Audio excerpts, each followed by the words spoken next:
Ooh, it's in the kitchen. You're live. Hello. Good morning.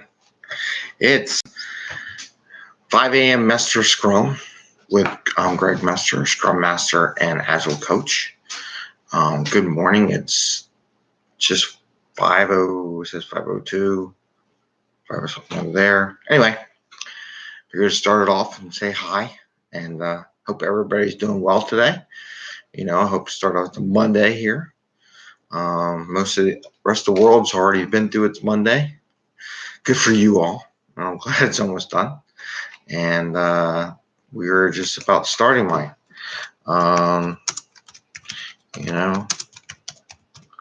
Good morning, world. Hope I can type. I don't say anything for any typos or anything like that.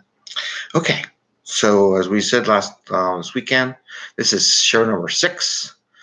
So I should do 6. Show number 6. And it's live. Looking for comments. The connections and people subscribing is going up. So hit the subscribe button, the like button, the little bell, and get the little vibration thing. So every time I do one of these live things, you get notice on YouTube, or you know that I did it. So that'd be great. Again, this is us sharing. There was a couple good comments on LinkedIn. I was sharing with some people. There's an idea of just sharing ideas from a Scrum Master Agile Coach perspective. No money involved, no nothing. Just me chatting. And hopefully people will give me ideas what they want to talk about, whether you do it on LinkedIn or YouTube or however you want to do it. And then I'll bring those ideas into this conversation. And in the future, who knows? Maybe we'll call my Scrum buddies 5 a.m. in the morning, wake them up and have them roll out and do a show. Maybe, who knows? Or even people overseas, offshore in India and everything. I got to figure that out. That'll be future revisions. This is like an MVP thing. So we're just starting. Okay. So we decided we're going to go right into a couple topics. And maybe this will be a brief one because it is Monday. It's tough waking up after the long hot days. 2 topics. I'm going to talk about a Burndown chart and what people really misinterpret. And there'll be a million things we can talk about those. And one day I'll figure out how to have a whiteboard, and I'll learn how to draw backwards or something so I can share it.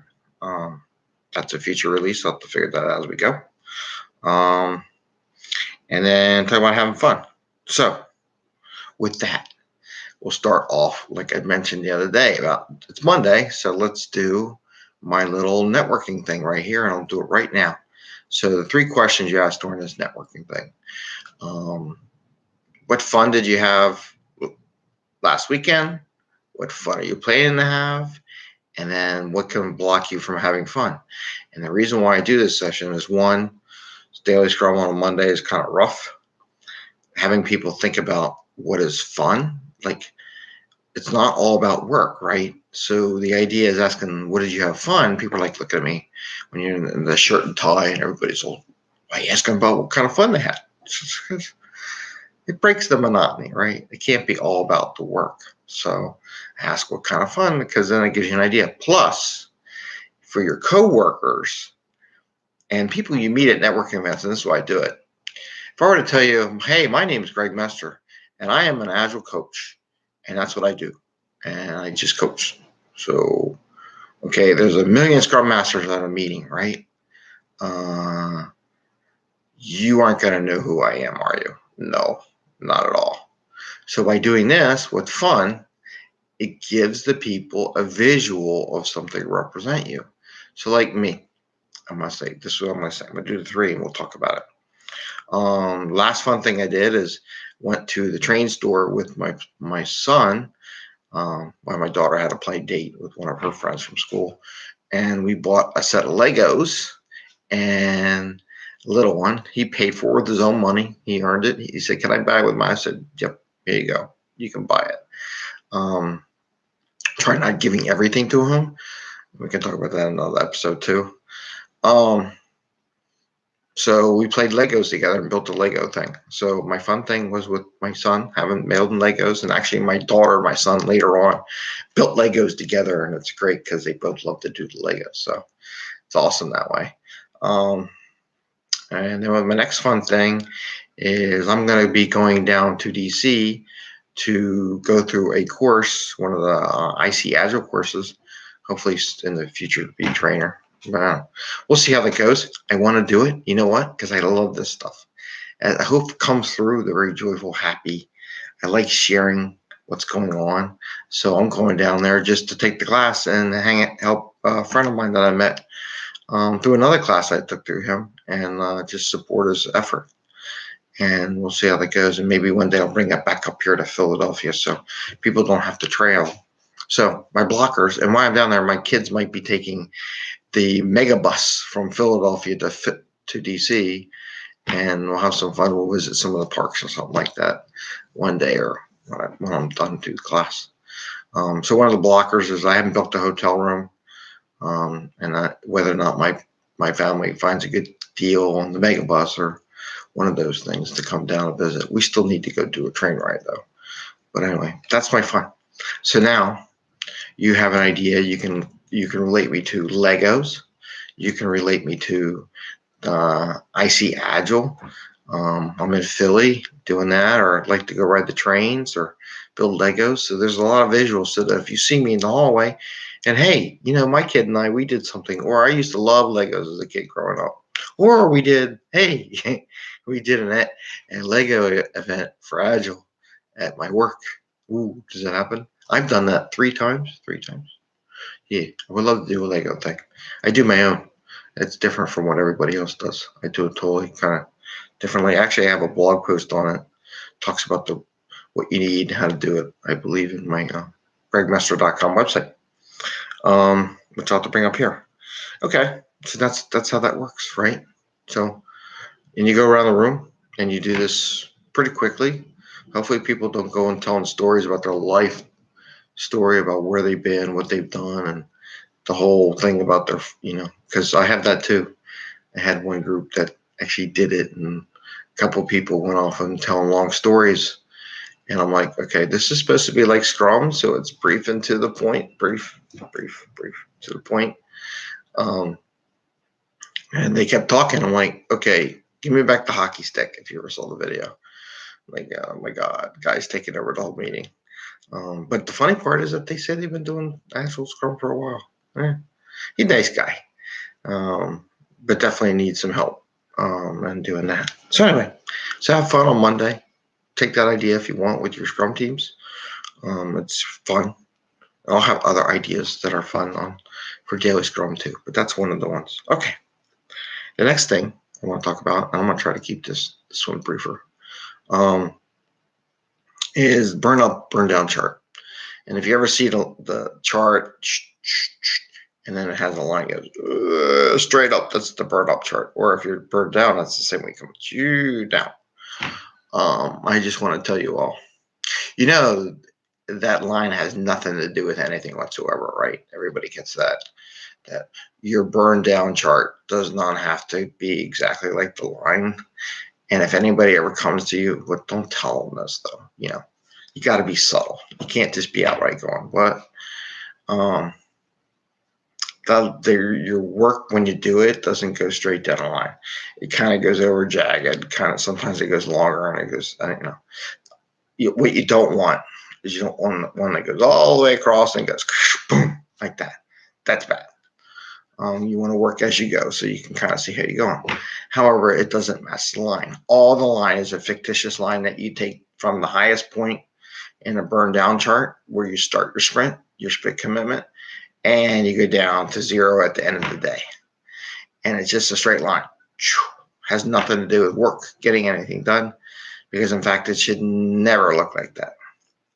If you ever get graded on that, it's not. It's just all it really is supposed to do is give you a visual representation. So if you see the chart, you kind of want to see it going down to give you a visual and not an actual metric going straight down, because you don't want that. You don't want to be like late like that and then come down, right?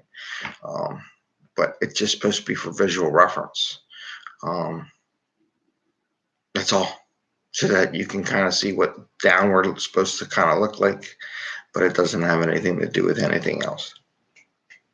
And but that's it. I have a cat down there pestering me right now. but she's fed. I don't know what they want. Anyway, okay. So it's a burnout. And the reason why I was thinking about it, like, why is he talking about it?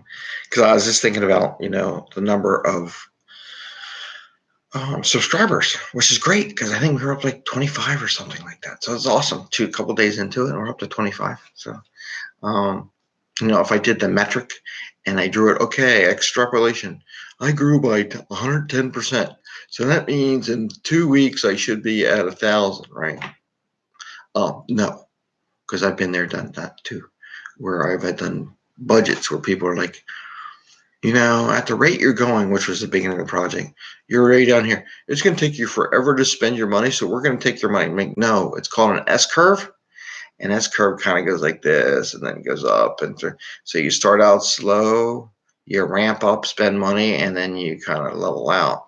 So if they look at your S curve at the beginning, the slope of the line is very gradual, right? But then if they look at your slope up here, it goes really up like that. But it levels out again because you're coming down to the end. And that's how project money goes, right? The people who really don't know anything, who don't use budgets and kind of estimate what they're doing, they go, oh, your slope and line goes like this. So you're going to be you're going to be late. I'm like, no. If you looked at my budget and who all the teams I brought on, I was like, oh, trust me, we'll spend the money. It's a funny thing how these people don't know anything about budgeting and project management estimating. And that's why in Agile, we get away from estimating because people don't understand it. Even the people who do this for a long time, they don't know what an S curve is. And they just look at the number and they take the line and they take a ruler, just like on the burn down, burn up. I'm going to take the ruler. Hey, your slope's going like this. So I'm going to just extrapolate it all the way out there to some world. It's like, well, that has nothing to do with it. Because right now we just started the project. I'm getting my 5 or 10 teams. If you're doing scaled and you're doing safe, get my train together with my 5 to 10 teams, right? And they're just forming and they're just starting. We may not have all the people on the teams, or we had to hire some people. So it takes about a month or two to hire people, get them all set, get them all logistically into the system, right? But then once all 10 teams are like fully staffed, the rate starts going way up, and you're like, oh my god! But that's okay because we're getting down the end. And there'll be some teams that they'll be done and they'll go off and do other work later on. But that's how it works. It's just a fictitious line. So don't get all upset if someone says, oh, we're not matching the line. You do worry about it if you're an Agile coach, though, if your team is going straight all the way across and the last 2 days come down, right? Because that means that they're not talking and a lot of things. And we can do a whole show on what that straight line means. But I just wanted to convey, don't worry so much about whether or not your burn down chart looks exactly, or your burn up chart looks exactly like the line that's on the drawing. It's just a visual reference, which is good because if you're way on one side, it'll visually show you, and then you go, hey, are we got anything done? What's holding things up? So with that, I'll be done. It's 13:25.